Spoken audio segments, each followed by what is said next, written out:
Hey guys, so this is the official first commentary of Ordinary Film Company. This is going to be a commentary for Treat Yourself, a guide to self-improvement.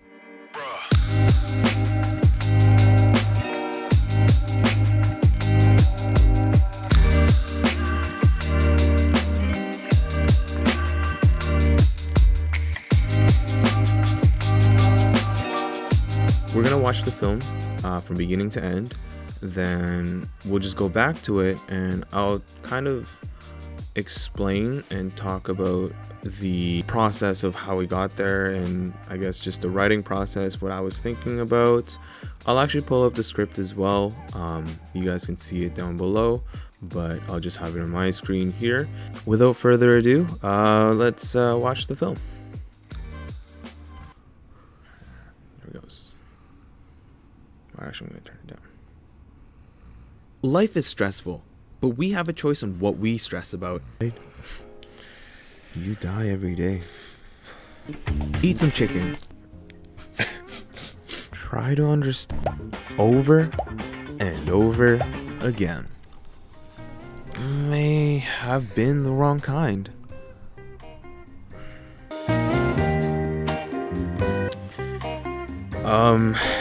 Yeah, so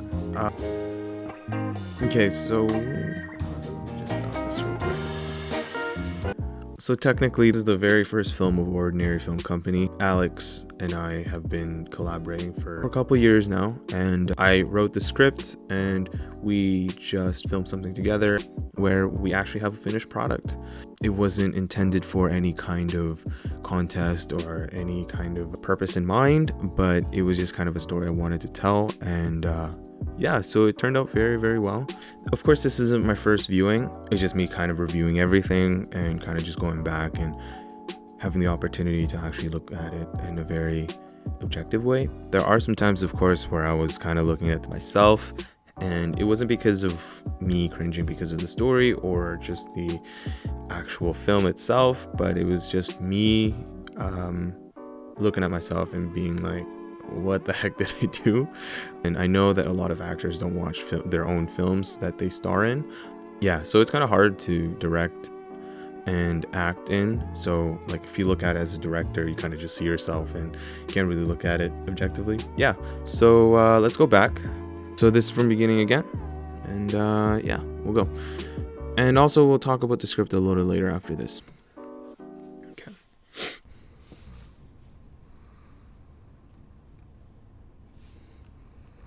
Life is stressful, but we have a choice on what we stress about and what we can do about it. Just treat yourself. Okay, so this treat yourself lifestyle, self-improvement, I wanted to kind of explore the 7 deadly sins that I face personally. That opening shot kind of says it all of what sin it is. Yeah, I wanted to kind of look into gluttony and what gluttony has done to my life. This character is of course based off of me, but it's very exaggerated. What is it like to kind of go that direction, right? Go deep into my personal desire to eat, to kind of just let myself go and to truly lose myself in gluttony.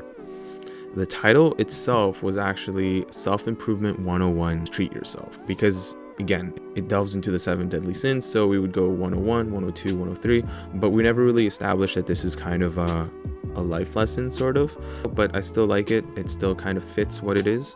It kind of serves the purpose of treat yourself, which is a guide to self-improvement.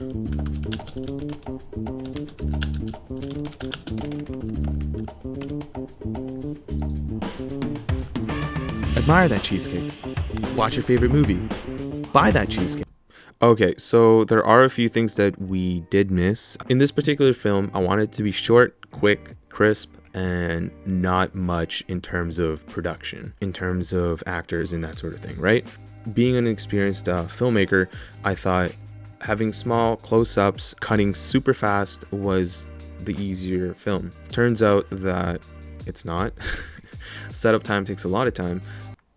Admire that cheesecake. Watch your favorite movie. Oh, and watching your favorite movie, oh my goodness. This is another film project that we did work on. It failed miserably. So we didn't want to use any copyrighted films, so this is one of our stuff. I don't know if we're ever gonna see that, but we do see it in Treat Yourself. Buy that cheesecake. This one was after the actual film, like the actual production. So we were supposed to go to a store to kind of show the purchasing of, and then the quarantine was actually put in place when we needed to do post work, and we didn't have this shot, and we couldn't go outside, we couldn't really interact with people, and we needed to come up with an idea where showing the purchase of the cheesecake without having to go elsewhere, right? So this is right here in my basement, after everything was put back. As you can tell, yeah, so this is kind of technically the table, but it's not. It was actually on the ground, and I used to have lighting everywhere, but instead we just had one source that bounced off the ceiling, which was a white wall. It was really hard at first because, you know, with everything back and kind of just trying to get the gist of it. And again, I'm more of an actor's director, and I'm not really a cinematographer, as I need to work on, but it was hard for me to get this shot. But yeah, we were trying to go for that Wes Anderson style, symmetry and simplicity and minimalism, and I think we achieved it in this one. It did take, it's kind of just me looking at the screen with the camera over there, so with a small screen, so at least it was turned around. But yeah. Play video games. Video games. That's my friend Johnny's controller. We are just using an old TV that's square, back from, I think, 2008. We were able to get it working. I was playing one of my videos. I play Call of Duty, and I posted a video of me playing on Shipment Domination, and yeah, so that kind of flickering was an actual game of me actually playing. It was easier for me to act because I really knew how it was playing and what it really felt like playing that game with an NES controller, playing Call of Duty with an NES controller without the analog sticks. Can you imagine that? Yeah. Eat that cheesecake. In terms of this shot, let's talk about the costume. Having that sunglasses, again, it's kind of a reminder of the Big Lebowski, which is what this film is kind of based off of, or the character mostly. Read a book. So it kind of just contradicts where he got his book, where he does play video games at the end of the day all the time, with the TV in the top left corner. So it's, again, like what he's saying doesn't match up as to what we actually see, what he's actually doing. Hold off on homework. These homework that he has, that's actually my script ideas. There's more than one, of course. We wanted this film to kind of have that minimalism of Wes Anderson, and so but we didn't want to steal too much from him, right? Some shots are like that, some of them are vibrant, some of them aren't, and you know, we just wanted to change it up every now and then. But we had this idea from beginning to end: find other things to eat. I got this idea from Edgar Wright, where he would let things enter frame in a funny way. This calls for a really quick shot. We just had one, and I entered frame. Enjoy each and every day like it's your last, because so for this super fast forward of everything, this is his life. No matter how boring or how repetitive it is, this is the life he chooses to live, which is actually happening to myself right now, especially during this quarantine. So in a way, he's kind of isolated. He isolated himself from everybody else around him, and he's content with the life that he's living. Because she broke your heart. But is she stopping you from having another slice? Hell no! Yeah. And at first, there were a lot of vulgar language in this particular film, but as I was doing the voiceovers, I realized that maybe this isn't the type. So when he said "hell no," that was the very first and only vulgar line. Eat some chicken. This is a homage to Los Pollos Hermanos. I'm a Breaking Bad fan, and I liked the concept and the character of Gustavo Fring. So we wanted to kind of have Johnny B's to kind of exist in this world, and a lot of the characters and a lot of the films, the scripts that I write, they kind of coexist within each other. So Johnny B's is going to be a returning concept. The way he exists in this character, this is what my idea about it was, that he has his company that owns almost everything in the world. I wanted to have that in my world, to kind of have that Easter egg where there is going to be another person that owns a different company, and they're going to go head to head or whatever. I don't know what the story is yet. I was thinking of making that a business film, so maybe it might be what it's based off of, or it might just stay here and just not be expanded upon. Who knows? This is kind of like its first Easter egg. Try to understand what went wrong. Okay, so we're back to the second side scene. Again, like, we kind of just show that this is the first time where we as the audience notice or find out why he's doing what he's doing. Again, this is for comedic effect, to kind of just like, it's super slow, and then back to the train that's going like 200 miles per hour, and then full stop, let's go back to reality, let's face it, and then escape it.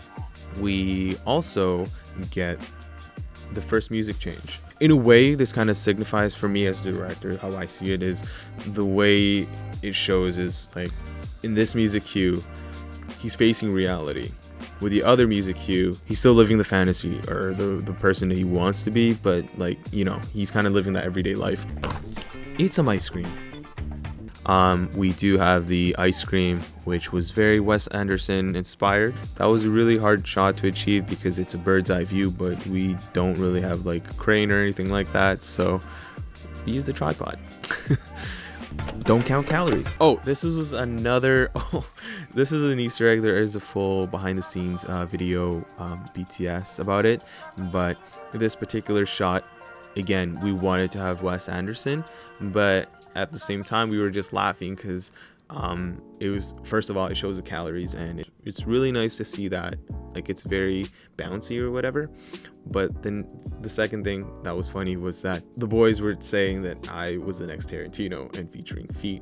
I don't really in that behind the scenes, we claim that there's feet or whatever, but to me it never made sense to have socks on or shoes on because he had flip-flops on the whole time, right? So why would he have socks on at home? And yeah, it was just funny, and this is a nice shot. I do like the colors. And have more gains.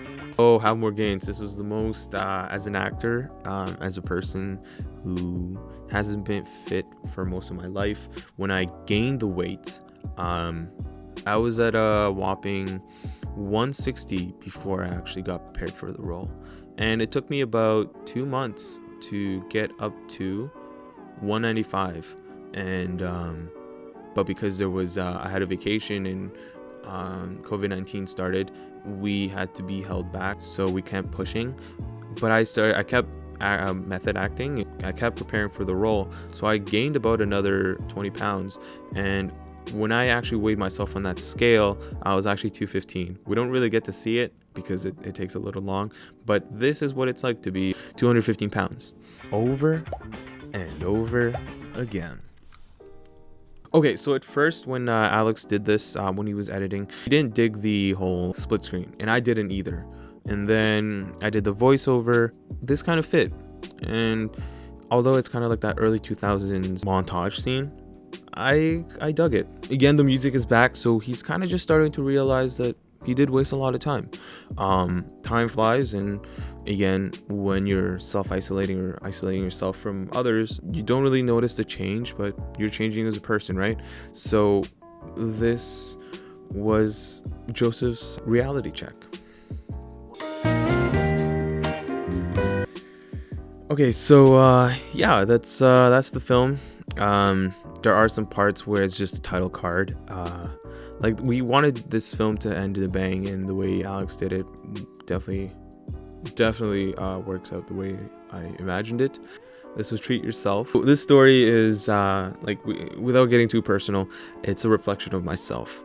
It's me, again, just going to extreme of how I deal with certain topics. For example, for this particular character, for Joseph, the way he dealt with heartbreak, that's not how I would do it. But I wanted to venture and see what it was like to use food as an outlet, use gluttony, fall for the temptation of gluttony, and let myself go in that sense, right? I just like what a lot of people would relate to. And yeah, so I was like, so what could make somebody change What is something strong enough for someone as young as myself to change to do something that would destroy themselves? Of course, it's not going to be like Walter White where I would get cancer. It doesn't make any sense. I wanted to make it so that it's a story that I can connect to and other people can connect to. But yeah, it's a simple one-off heartbreak story that he changes at the end, and hopefully he can live a new life, and he can change and improve himself from here on out. So I don't know if this is the end for Joseph. He might be able to continue his journey with Pride Up Next, which I'm writing. But yeah, it was really fun to shoot this film, although it was really hard to manipulate my basement into a kitchen and a living room. I don't know if that kind of came across clearly, but you know, it was really nice to shoot these in 3 days with just an entire weekend. It says right here, written and directed by Jacob Elijah Unica, and it's really nice to see, you know. Yeah, so that's the analysis for Treat Yourself, and hopefully we can make some more films like this and tackle the next ones. I hope you guys enjoyed. This is the very first time I ever made a commentary for a film. Of course, it'll just improve upon from this one. It's really nice to be able to just look at the film objectively as the director and just look back on it. And let me know if you want some more commentaries for the next few films. Just a bit of a shout out, we do have a film slate, which is not official. We will share that sometime soon, but this is our film schedule. We do have our film called Sins of the Past next, and after that it'll be Covet. Sins of the Past is a prologue of a bigger film, and hopefully you guys enjoy that one. And Covet is gonna be like the polar opposite of Treat Yourself, but it does tackle kind of like the same subject, but in a different take, right? But yeah, hope you guys enjoy those. Hope you guys enjoyed this, and I'll see you guys later.